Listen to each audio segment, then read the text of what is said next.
Nothing is held. Everything is released all the time. There's nowhere to get to, and there's nowhere to leave.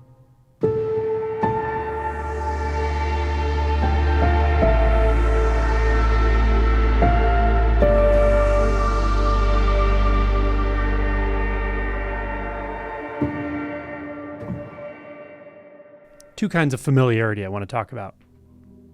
You can find both of these in your experience. So as you listen, if you just consider the words I'm saying, consider where they're pointing, and look into your own experience, then you may notice something you hadn't seen before. You may feel something you hadn't quite felt this clearly before. So let's play along and see what happens. Let's see where this goes. Let's take a journey inward. So there's one kind of familiarity that feels dense, feels heavy. It feels like who you are. It feels like something you have to uphold. It feels like something you've learned about yourself, maybe at a very young age. It often feels like something uncomfortable, something you don't like about yourself, or even something you have to hide about yourself. It also feels like problems that need solved. That sense of the problem within you, or the problem of you, seems to project outward into the world.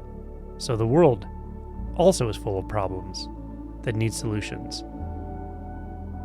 And this sense of self, this sense of the familiar, also feels like thought.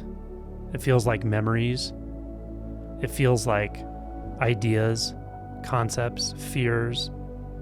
Sometimes it feels like a very active mind. Sometimes it feels like a kind of depressive blanket over your experience.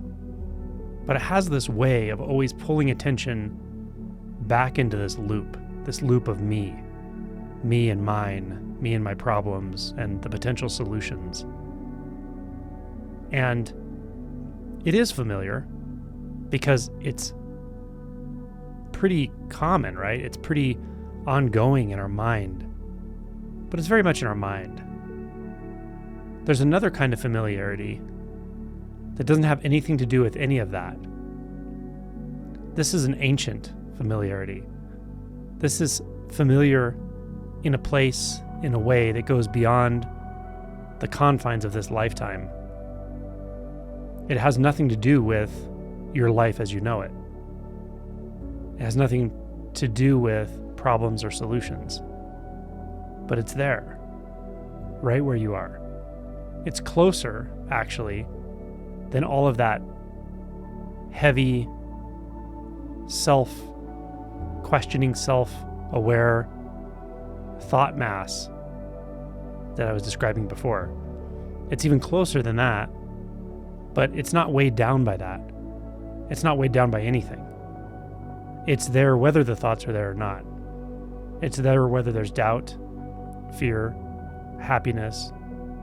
It's there whether there's movement or stillness. This kind of familiarity is kind of like a very subtle portal.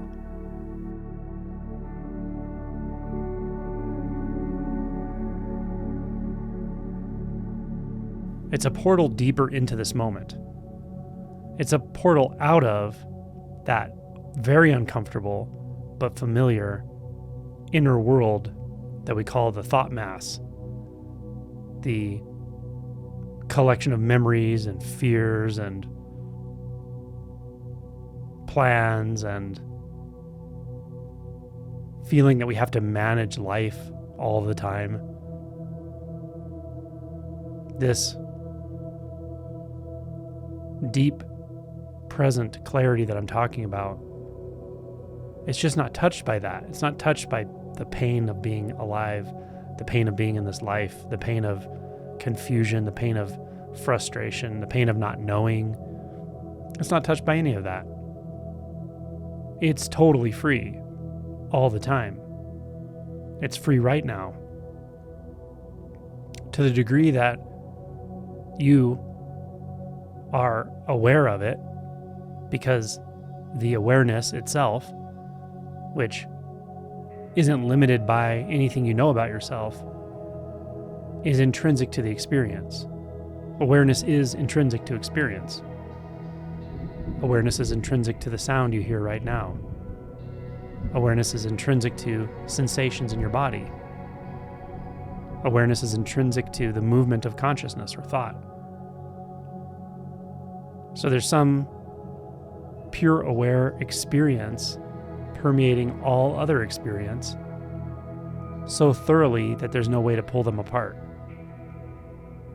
And in that penetration, in that thorough merging, there's a freedom. There's a dissolving of any weight, a dissolving of any problem, a dissolving of any need for a solution, a dissolving of time, a dissolving of space, a dissolving of coming and going. It takes only 1 second to recognize this, to make a profound change. You may not notice the change right now, but keep touching into it. Keep becoming more and more curious about it. It's right here, always right here. It's right in front of your eyes. You're nose to nose with it right now. What is it? What is it that's looking through your eyes right now? What is it that's looking out, seeing nothing but itself? What is it that knows no form? What is it that's not bound by form or formlessness? What is it that can't be lost? What is it that doesn't need to be found? It's that close, and it's thoroughly everything. You've never been apart from it. It's never been apart from you. That's such a thorough interpenetration that you can't even talk about a separate self. Not meaningfully, or a separate world, or others. All of that stops making sense when you directly perceive the thorough, interpenetrating energetics of this. You could say it's all energy, not occupying any particular space, but ever present, not particularly time-bound, but it can accommodate the experience of time easily. It knows all times, and it knows timelessness, intrinsically, immediately, right now. This doesn't need any explanation of how it works. So if the mind says, well, how does this work? Or are you talking about this or that? These are just thoughts. These are one tiny grain of sand on an infinite beach in the infinite cosmos. A thought means nothing. It's harmless. When you see that there's no one it refers to, there's no small separate self that it refers to, then it just dissolves into infinity, like everything. And this formless, radically intimate, all-encompassing, paradoxical question mark appears again and again and again, dissolves again and again and again. Nothing is held. Everything is released all the time. There's nowhere to get to, and there's nowhere to leave. It's really just that simple. And this familiarity can never be lost. It doesn't come and go. It has no weight. It has no cost. But at first, it's more subtle than the first familiarity I was talking about. The familiarity of fear, psychological fear, anxiety, stress, grasping, pushing away, resistance. This is more subtle. Look for the subtle. It's in every experience. It's in every inch of consciousness. It's in every thought. It's in every sound, every sensation. It's everywhere you are right now. It's everywhere that is right now. There's no way out. And there's no need to get in. Because in and out don't make any sense here. So attune to that familiarity, and everything will take care of itself.